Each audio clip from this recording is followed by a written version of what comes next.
For me, the beauty of a reflex bag has always been that you start to develop a natural rhythm.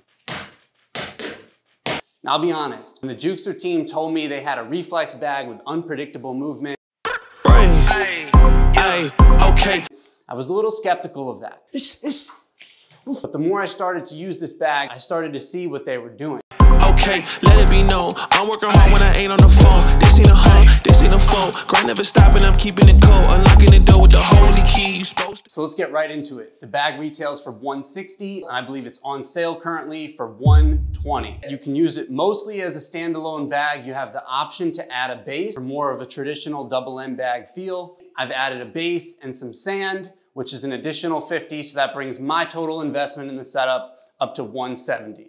I can't break, that's the thing about me. The first pro is going to be the unpredictable movement. It's a more realistic simulation of what it's like being in an actual boxing match where you can't really track where your opponent is going to be.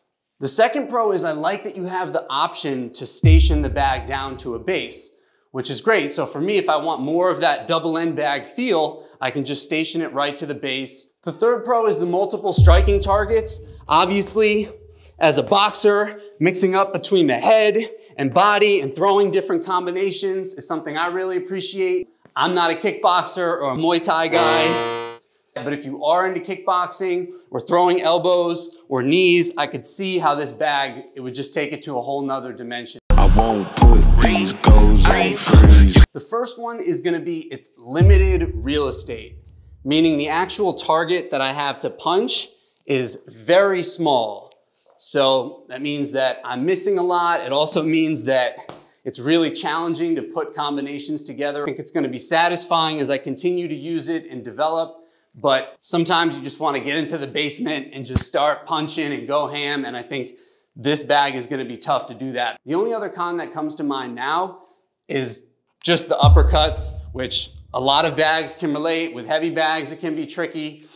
When we're training at home, we want to be able to throw really satisfying uppercuts, and this is just not going to be the bag where you're really going to develop uppercuts. I can't break, that's the thing about me. Overall, I really like this bag. When you look at the price compared to the most heavy bags on the market, it's way lower than any heavy bag out there. Same thing for most of the reflex bags that are out there now too. It's also great for anyone who wants a challenge and wants the unpredictable motion. Everything in your gym up to this point is probably a predictable rhythmic tool, and this is gonna throw some curveballs at you.